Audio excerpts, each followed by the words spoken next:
né? Se você já buscar o respeito e conquistar esse respeito da equipe, já é um grande avanço. E isso tem bases na motivação. As pessoas só respeitam pessoas que elas realmente se sentem motivadas ou têm motivos para agir, né? A palavra traz muito já o que ela significa, né? Motivos para agir, que de fato a gente pode despertar nas pessoas. Então, quando a gente fala de equipe motivada, gente, é bom falar que é o seguinte: mesmo com as adversidades, mesmo com um ambiente não ideal, né, um ambiente de trabalho que tem algumas melhorias que podem acontecer, mesmo que a gente tenha ali motivos para que aquela pessoa se sinta não tão acolhida no ambiente, eu falava disso hoje numa mentoria, numa consultoria, nós precisamos entender quais são os motivos que fazem aquelas pessoas do nosso time entrarem em ação. Então, entenda uma coisa: nós não somos responsáveis por motivar ninguém, mas nós somos responsáveis por entender o que motiva cada uma das pessoas que trabalham conosco e saber olhar para isso e dar foco para isso. Vou dar um exemplo.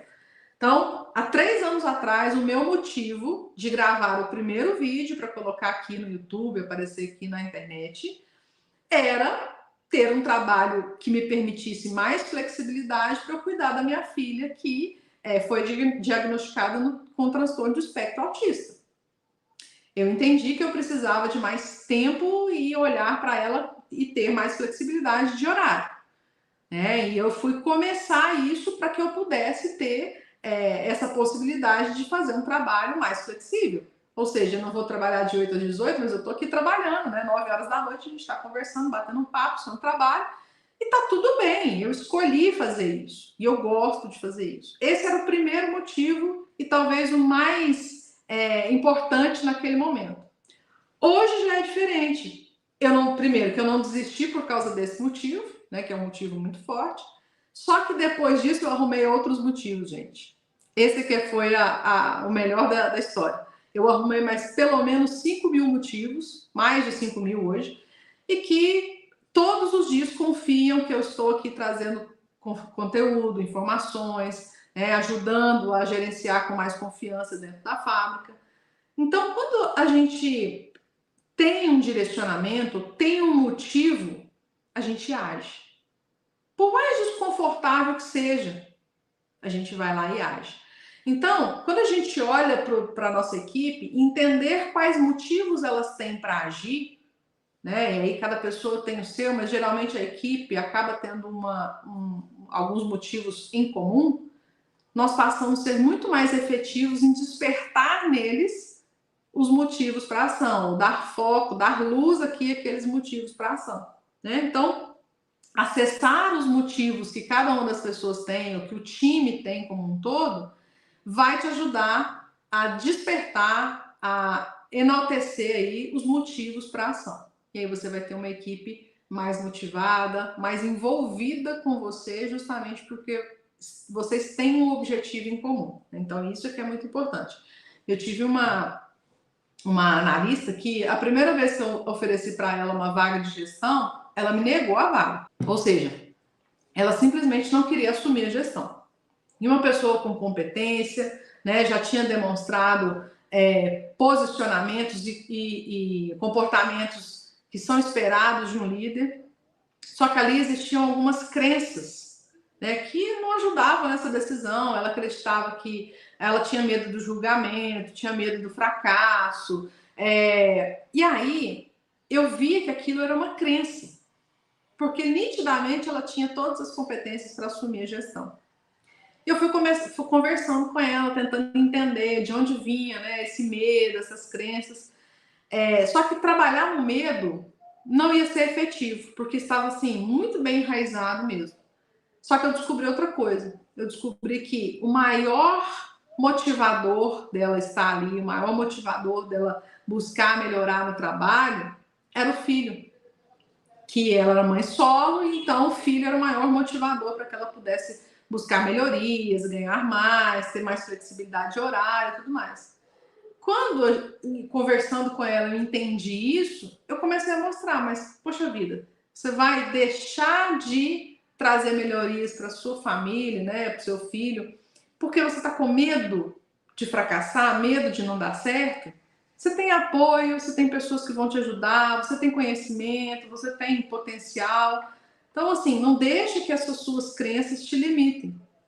E aí, gente, quando a gente faz isso, ou seja, a gente joga luz nos motivos que fazem a pessoa agir, ela vai com medo mesmo. Então, muitas vezes, o estar em comunidade, como eu coloquei aqui no início, é para a gente olhar para a situação e falar assim, poxa, você tem todas as condições de executar e de fazer. O que está faltando? Que medo é esse?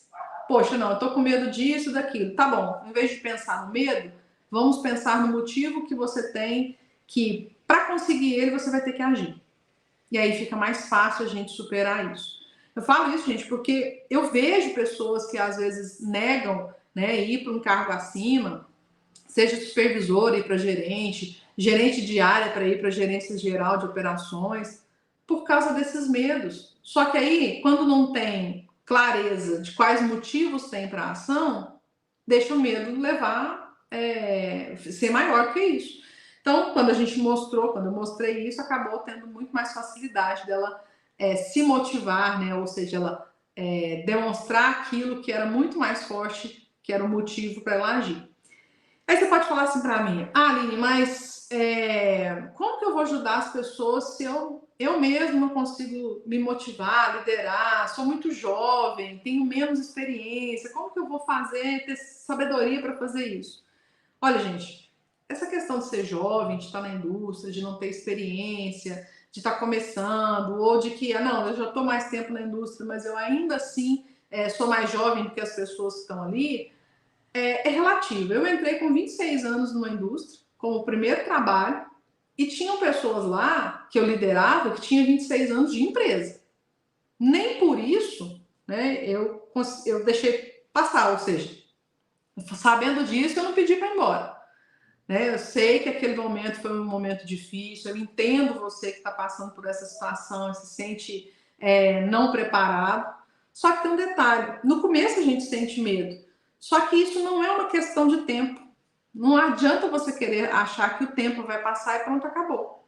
Se você não tiver conquistando a confiança, ou seja, buscando as informações que você precisa, o caminho que você precisa, aprender aí a parte técnica, gestão de pessoas, o alinhamento para tomada de decisão, as análises, né, para tomada de decisão, não adianta nada o tempo passar. Você vai continuar jovem, mas mais jovem do que aquelas pessoas que estão ali, né? E muito provavelmente não vai ser isso, não vai ser o tempo passando que você vai ter melhorias nessa sua sensação. Então, muito cuidado nesse pensamento de, sou jovem demais, não tenho experiência. Você pode ser jovem demais, você pode ter pouquíssima experiência, mas se você tiver um direcionamento certo, ou seja, se você conseguir ter o entendimento da área técnica, sim, fazer a gestão das pessoas, dos conflitos, igual a gente está falando aqui, e a análise de gestão, independente do seu tempo de experiência, e principalmente independente se você é jovem ou não. Né? Muito cuidado com essas crenças limitantes, porque isso pode atrapalhar a sua evolução, né? E como você vai trazer para as pessoas esse grau, esse nível de motivação. Você vai despertar nas pessoas. Primeiro a gente começa com a gente, né? Não adianta nada eu querer despertar o motivo de ação das pessoas se eu mesmo não sei qual é o meu principal motivo.